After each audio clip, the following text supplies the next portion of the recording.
ఈరోజు మీకు కొత్త టిప్తో వచ్చినానండి. ఎప్పుడు క్యాబేజ్ పచ్చడి పెట్టడము సపరేట్గా చూపిస్తాను. మన దగ్గర గ్రేవీ మిగులుతుంది కదా, పాత ఆవకాయలు గ్రేవీ ముక్కలు తినేసి ఉంటారు. పిల్లలు ఉన్న ఇళ్ళల్లో ఎక్కువ ముక్కలు తింటారు, పెద్దలు గ్రేవీ ఎక్కువ తింటారు. బట్ కొందరి ఇళ్ళల్లో రెండు మిగిలింటాయి అనుకోండి.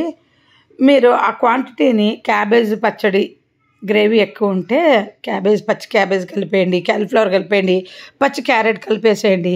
ఆ గ్రేవీలో ట్రై చేయండి, చాలా బాగుంటుంది. ఎందుకంటే నేను ఫస్ట్ టైం ట్రై చేస్తున్నాను. నాకు పులుపు ఉంటుంది కదా, గ్రేవీలోకి వచ్చేస్తుంది. మన ముక్కలోని పులుపు అంతా గ్రేవీకి వచ్చేస్తుంది కదా. సో ఆ పులుపు సెట్ అయిపోతుంది.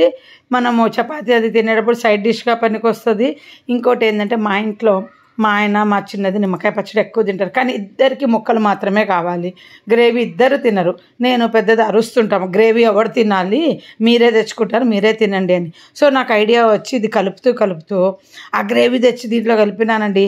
నిమ్మకాయ పచ్చడికి బెస్ట్ ఆప్షన్. చిన్నపిల్లలకు కారం లేకుండా ముక్కలు ఇస్తాం కదా, ఆ ముక్కలు వాళ్ళకి ఇచ్చేసి ఆ గ్రేవీలో ఇలా క్యాబేజ్ పచ్చడి, ఇంకా నూనెలో బెండకాయ ఫ్రై చేసి డీప్ ఫ్రై బాగా చేసి కలపండి. వంకాయ కూడా బాగా ఫ్రై చేసి కలపండి. అన్నీ చాలా టేస్టీగా ఉంటుందండి. ఇవన్నీ నేను తిన్నాను. అంటే వంకాయ పచ్చడి చింతపండు గొజ్జు వేసి ఉప్పు కారం ఆవపిండి లాగా చేసేదాన్ని.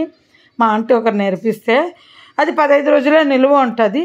సో మీకు ఫ్రిడ్జ్లో ఇప్పుడు సీజన్ కదండి, చక్కగా మామిడికాయ ముక్కలన్నీ ఇలా తెచ్చి పెట్టేసుకొని ఆ గ్రేవీ ఆవకాయలాగా పెట్టేసుకోండి. పిల్లలకు ముక్కలు ఇచ్చేయండి. ఆ గ్రేవీని కలెక్ట్ చేసి మళ్ళీ ఫ్రిడ్జ్లో పెట్టుకుంటే మీకు యూజ్ అవుతుంది. ఈరోజు డే అంతా పాడైపోయిందండి. ఏమైందంటే, పొద్దున ఒక చిన్న గ్లాస్ కొత్తది తీస్తాను, చిన్నది హోటల్ స్టైల్ గ్లాస్ తీస్తాను కదా, అది క్రాక్ ఇచ్చింది. సరేలే అని పడేసా. వాకింగ్ వెళ్ళి రాగానే వేలు కట్ అయిపోయింది నా గోరు చేతికి. చూసినారు కదా. సరే ఊరుకుంటే ఈ నిమ్మరసం వీడియో షూట్ చేస్తే మీకు చెప్దాము టిప్స్ అనేసి షూట్ చేస్తుంటే, డబ్బాలో పోసిన తర్వాత ఐస్ టబ్స్లో నిమ్మరసం అంతా ఉరిగిపోయిందండి. ఇప్పుడు మీరు చూస్తున్న వీడియో అదే.